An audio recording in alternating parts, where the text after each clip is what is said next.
Today we have particularly difficult words from Jesus. He says to his disciples, "I've come to set fire on the earth. How I wish it were blazing. There's a baptism with which I must be baptized. How great is my anguish until it is accomplished.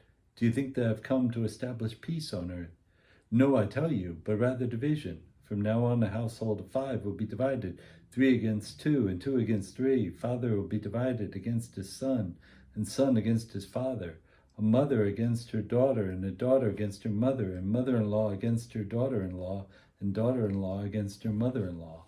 So I think one of the things that we think about is that even though that the family is certainly ordained by God, it is that building block of society. It is that essential building block, that even family relationships sometimes have to take a back seat to our relationship with God.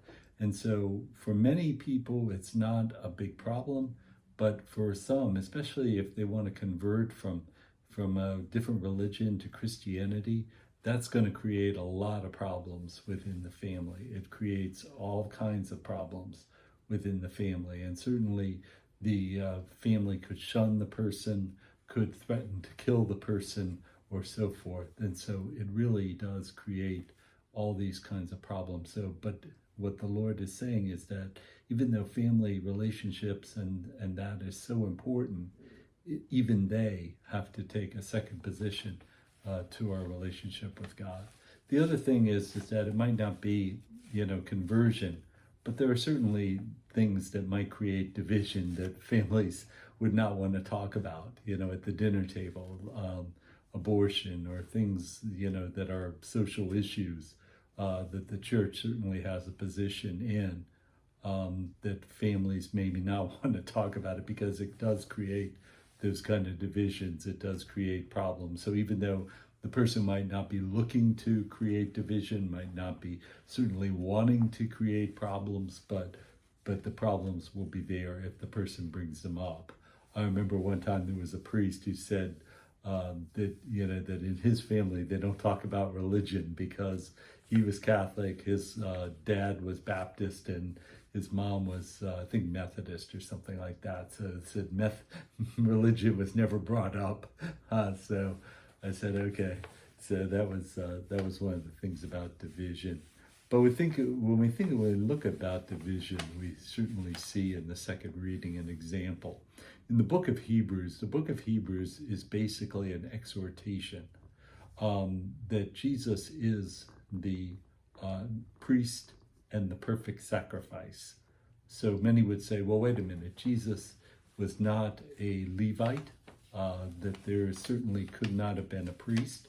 But what the book of Hebrews does is it looks back to Genesis, to the priesthood of Melchizedek, this kind of a shadowy figure in the book of Genesis that was the Prince of Salem, the Prince of Jerusalem, the Prince of Peace.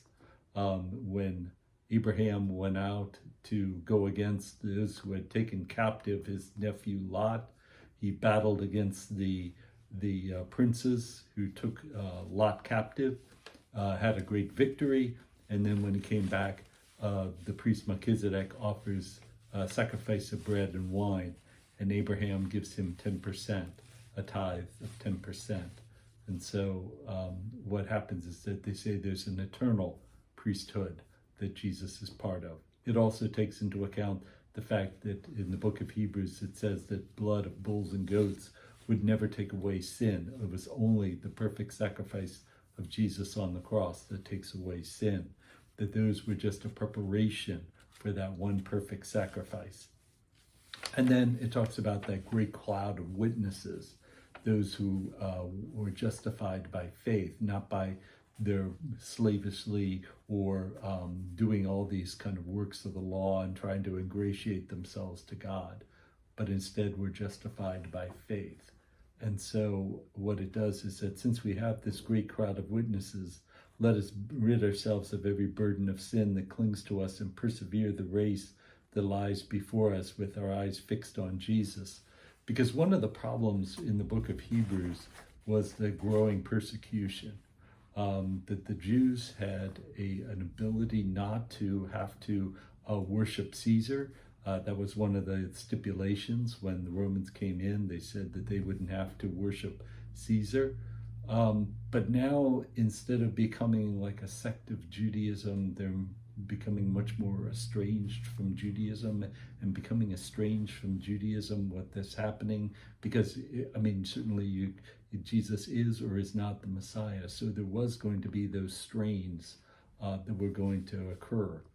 And so at the time, the Roman Empire said that you had to worship, that the Christians had to worship Caesar. And so it became a kind of a quandary. Do we try to go back to Judaism? And what the book of Hebrews says is, don't go back. You know, you've come this far, you know, by faith. You believed, so persevere in that belief. Or do we ascend to, you know, to the worship of Caesar? How do we do this? And no, what they say is no. There's a great cloud of witnesses. There's that race that's set before us. And so for some, that race can be, in a way, easy. In a way, that race can be quite difficult and quite challenging.